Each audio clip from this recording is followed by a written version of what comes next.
Hello people.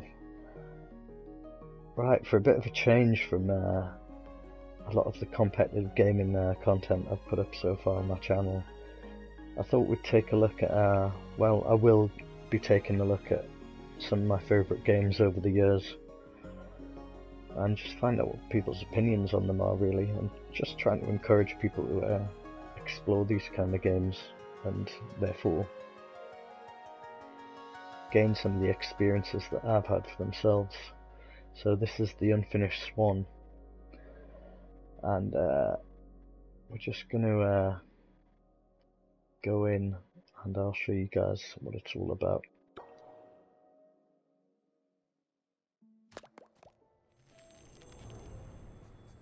Monroe's mother had always been much better at starting things than finishing them. When she died, she left behind over 300 canvases, not one of them finished, along with Monroe, who felt pretty unfinished himself.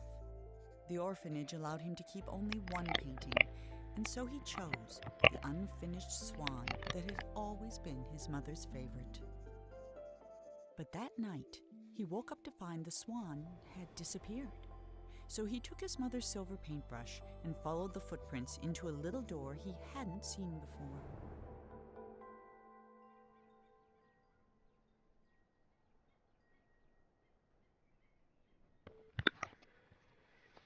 Okay, so I think this is the third or fourth time that I've started this game.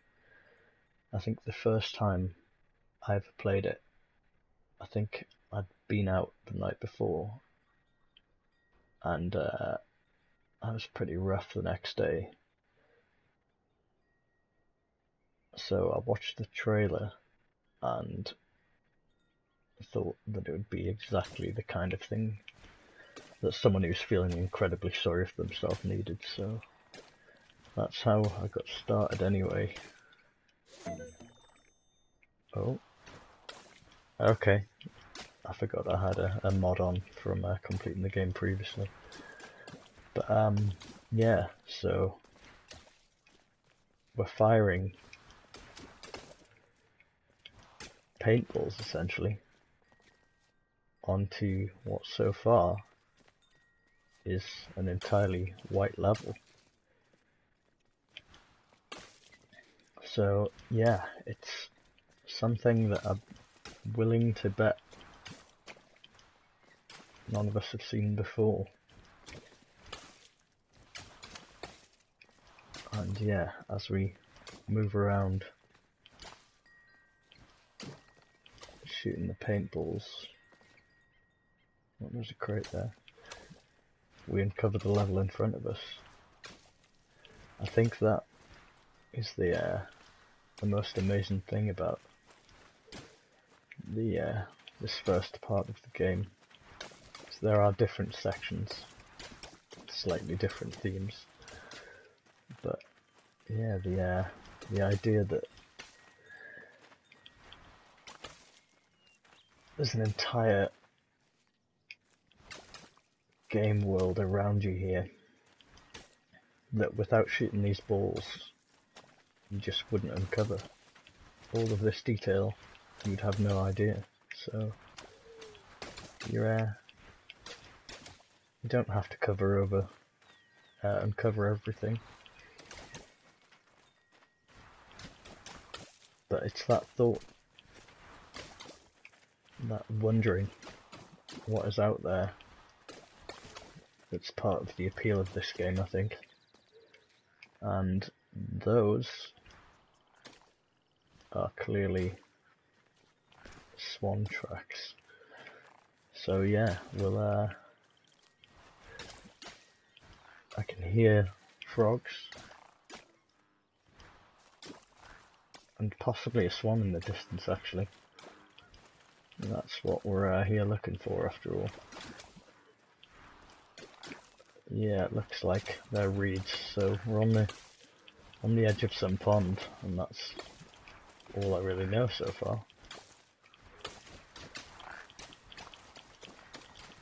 I'd go a bit crazy with it and uncover a bit more.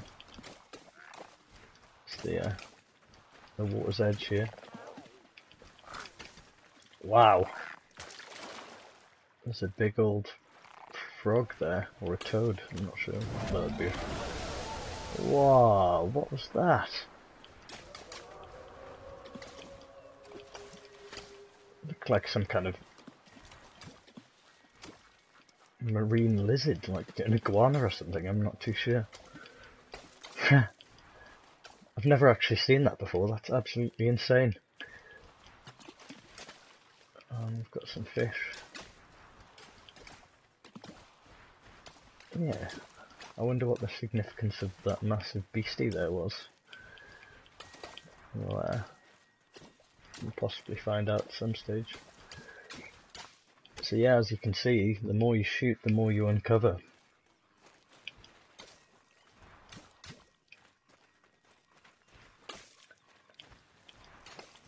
So we've got the world uncovering here in this crazy paint splashed style.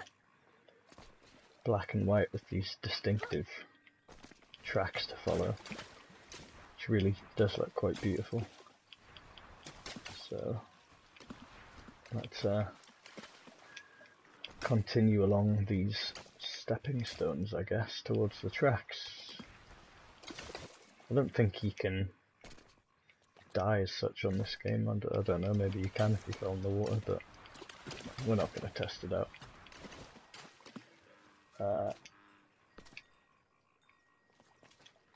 Yeah, let's continue following the tracks.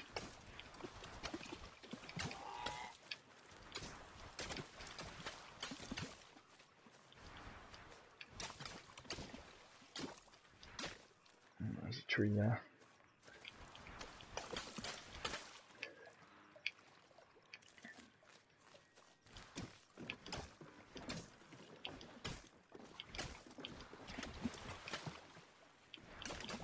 I'm hoping that big beast doesn't jump out of the water and snatch me away. Although I can't imagine it would, but you never know. Okay, that is a staircase, so we've reached the other side of the pond there now. Let's see what it's got in store for us. Okay, so yeah, we're definitely entering a built-up area. Very posh staircase there. Plenty of lanterns. So this is possibly someone's private kind of jetty pond area.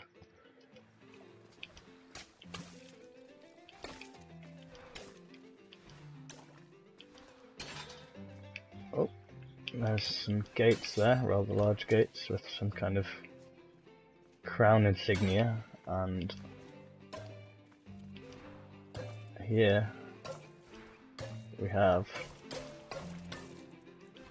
a statue. I think that's what the first part was called, the statue garden. So we're in a garden of a king by the looks of it.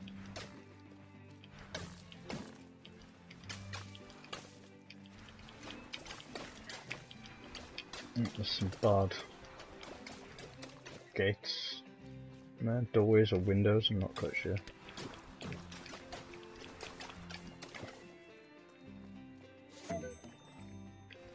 Oh no, what have I done?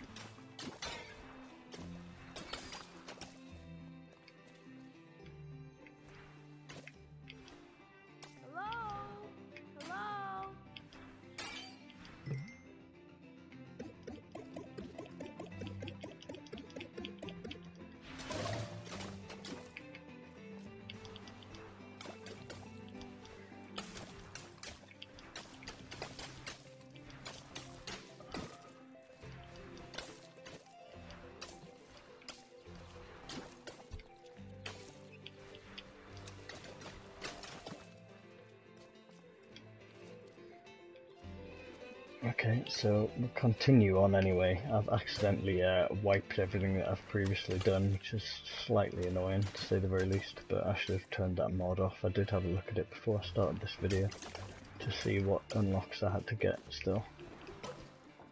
So there are some coloured balloons, red balloons I believe, that I need to find throughout the different levels.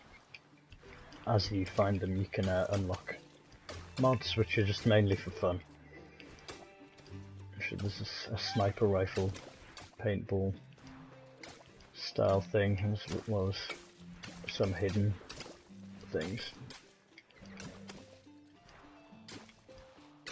Oh, I found some kind of a pathway here. Looks like we're going onto the roof. And there's tiles.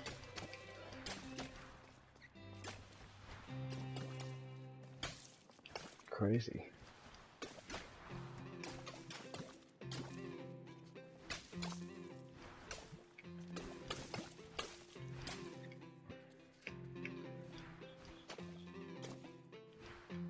I wonder what's over here.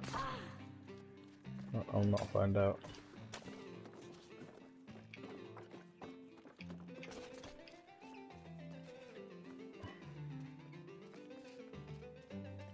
Okay.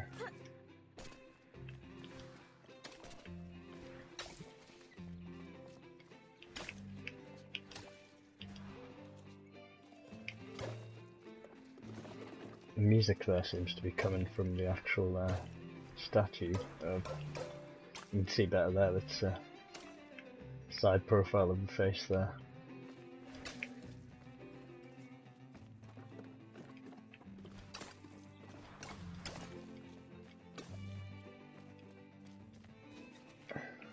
As you can see, if you overpaint it gets a little harder to see. You're best off just splashing like that.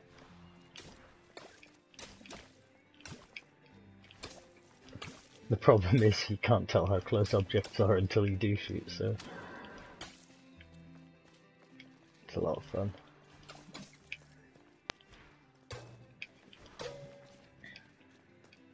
The nice thing about this is it really is the definition of a relaxing video game, this.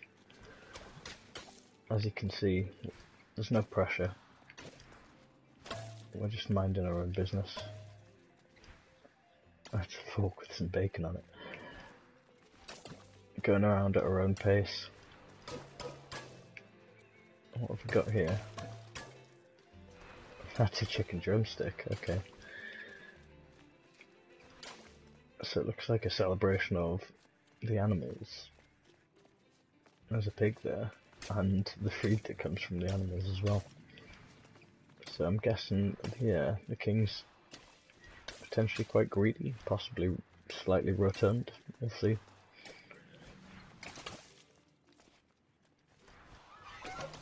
What have we got here? Okay. A roasting spit. And a unicorn.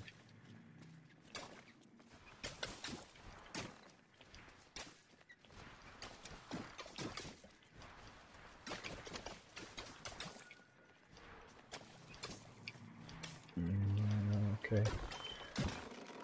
Oh, we've got a crate there. Creaky crate.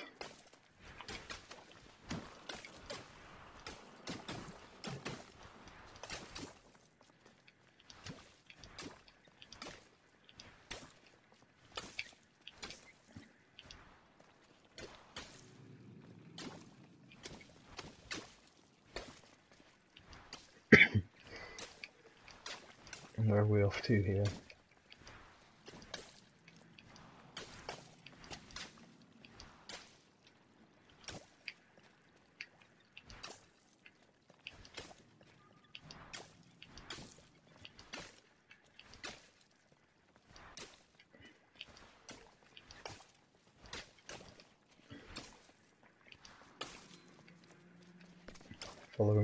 Following along there. Excuse me. Okay, so we've got a gate with the king's insignia on it, which is definitely a crown and a mustache there now we can see. and we've got goose tracks. Haha, heading behind this wall, which we can apparently break down. The king was young, arrogant, and amazingly talented. He was convinced no color existed that was good enough for his garden, so he left it white. While he pondered how to create some new colors, his kingdom began attracting settlers, and soon he found himself with bigger problems. Okay, so the king fancies himself a bit of an artist. But he hasn't created any other colours yet, which is odd. But okay.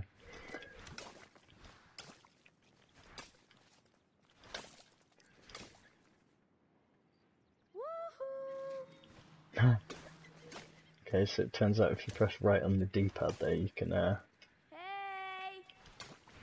make Monroe vocalize to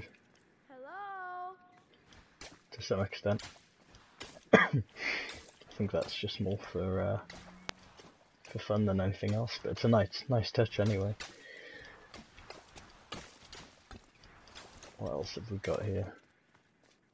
So I think we're just following the goose track still.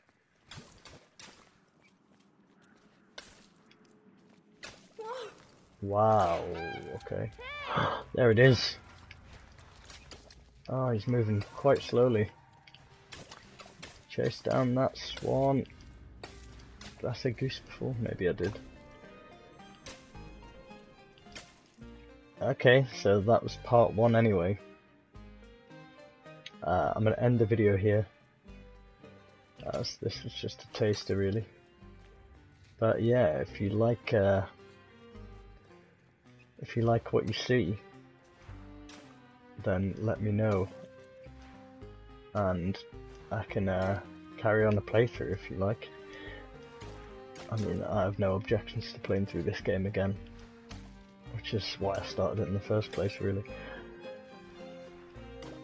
But yeah, also, depending on whether this is popular enough, although I might do it anyway to be honest, the follow-up to this, What Remains of Edith Finch, was on PlayStation Plus for free not so long ago, so I may well play through this and then continue on, as that was an absolutely amazing game as well. So, but yeah, this is an initial taster. Let me know what you thought of it in the comments section, and I'm gonna stop here before I get over enthusiastic and start rushing through it. Okay, catch you later guys.